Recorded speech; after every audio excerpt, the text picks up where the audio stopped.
Urea కోసం ఆడాళ్ళు చెప్పులతో కొట్టుకుంటారండి. Urea కోసం కొట్టుకుంటారు నిజంగా. ఒకసారి వీడియో చూడండి, ఏంటి విషయం అనేది తర్వాత మాట్లాడుకుందాం. వీడియో చూసే ముందు నాది రిక్వెస్ట్ ఉంది, ఫస్ట్ అయితే లైక్ చేయండి. మ్యాక్సిమం అందరికీ తెలియాలి కాబట్టి మీ బాధ్యతగా లైక్ చేయండి. నాకు కూడా మోటివేషన్ ఉంటుంది, ఈ ఇన్ఫర్మేషన్ ఎక్కువ మంది షేర్ అవుతుంది మీరు లైక్ చేయడం ద్వారా. అంతేకాదు కొత్తగా మన ఛానల్ చూస్తే పక్కాగా సబ్స్క్రైబ్ చేయండి. మీ అమూల్యమైన అభిప్రాయాన్ని కామెంట్ రూపంలో తెలియజేయండి. ఆడాళ్ళు కొట్టుకున్నారు యూరియా కోసం.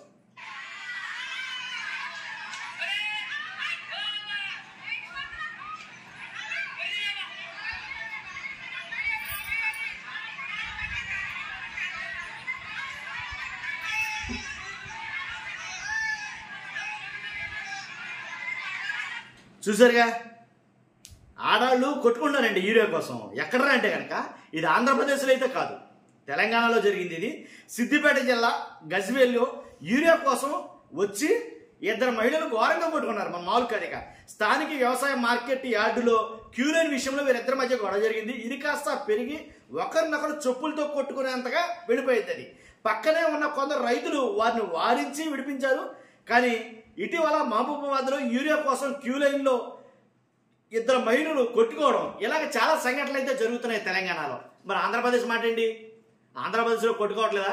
కొట్టుకోవడం ఒకటే జరగట్లా, కానీ మ్యాక్సిమం పడాల్సిన కష్టాలన్నీ పడుతున్నారు. అదే పరిస్థితి ఆంధ్రప్రదేశ్లో కూడా జరుగుతుంది. ఆంధ్రప్రదేశ్లో యూరియా కోసం పడిగాపులు పడుతున్నారు చాలా మంది రైతులు. కాకపోతేనేమో మరి అలా అంటేనేమో వ్యవసాయ శాఖ మంత్రి గారు అచ్చెన్నాయుడు గారు ఏం చెప్తున్నారంటే కనుక ఇప్పుడు ఏదైనా మనం భోజనాలకు వెళ్ళామనుకో, భోజనాలకు వెళ్తే వాళ్ళు బఫే సిస్టమ్ పెట్టారనుకో, ఆ బఫే సిస్టమ్ కోసం అది తినడం కోసం మనం లైన్లో నిలబడి భోజనం తింటాం కదా, ఇది అంతే. లైన్లో నిలబడి మనం యూరియా తీసుకుంటాం అంతే. దీని పెద్ద రాద్ధాంతం చేస్తుంది వైసీపీ అని అంటారు. కానీ వైసీపీ వాళ్ళు ఏం చెప్తున్నారు? లేదు, రాష్ట్రంలో యూరియా కొరత దారుణంగా ఉంది, రైతులకి సరిగా అందట్లేదు, అందక లైన్లో క్యూ లైన్లో నిలబడి చాలా తంటాలైతే పడుతున్నారు, రాత్రి వాళ్ళు పడుగోపులు పడుతున్నారు యూరియా కోసం అని కొన్ని అన్నారు.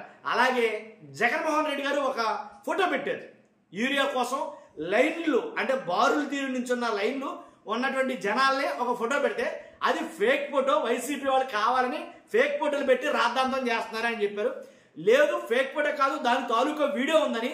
ఒకటి కాదు, రెండు కాదు, వీడియోలు పుంఖానుగా వీడియోలు అయితే కనుక వైఎస్ఆర్సీపీ నేతలు కావచ్చు, అలాగే సాక్షి మీడియా కావచ్చు, అలాగే చాలా మంది ఫోటోలు మానేసి వీడియోలు పెట్టడం మొదలెట్టారు. ఎక్కడెక్కడైతే యూరియా కోసం రైతులు నిలబడి పడిగాపులు పడుతున్నారో ఆ వీడియోలన్నీ ఒకదాని తర్వాత కొన్ని రోజులుగా వస్తానే ఉన్నాయి. రీసెంట్గా కుప్పంలో యూరియా కోసం రైతులు నిలబడి వాళ్ళు మాట్లాడుకున్న విషయం మొత్తం వీడియోలు వస్తాయి. కాబట్టి అంటే యూరియా అనేది ఖచ్చితంగా తెలంగాణలో కావచ్చు, అలాగే ఆంధ్రప్రదేశ్లో కావచ్చు, యూరియా కష్టాలు అయితే రైతులకు ఉన్నాయి, దాంట్లో ఎలాంటి డౌట్ లేదు. వాళ్ళు చాలా ఇబ్బందులు పడుతున్నారు.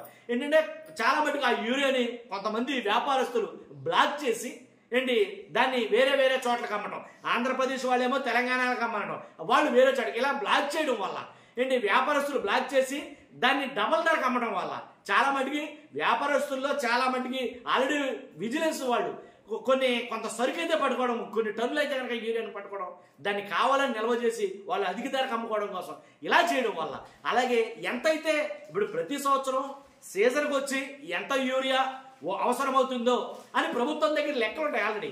పైగా అనుభవం ఉన్న ప్రభుత్వం కాబట్టి మరి ఆ లెక్కలు సరి చూసుకోకుండా కావాల్సినటువంటి నిల్వలు ఆంధ్రప్రదేశ్లో ఏ రాష్ట్రమైనా తెలంగాణ కావచ్చు, ఆంధ్రప్రదేశ్ ఆ తగినటువంటి నిల్వలు ఉంచుకోకుండా మరి ఎందుకని ముందు జాగ్రత్త పడలేదో తెలియదు. మొత్తానికి కేంద్రం నుంచి రావాల్సినటువంటి అంత వాటర్ రాలేదా ఏంటనేది మొత్తానికి ఏదేమైతేనండి రాష్ట్రంలో యూరియా విషయంలో మాత్రం చాలా ఇబ్బంది పడ్డారు.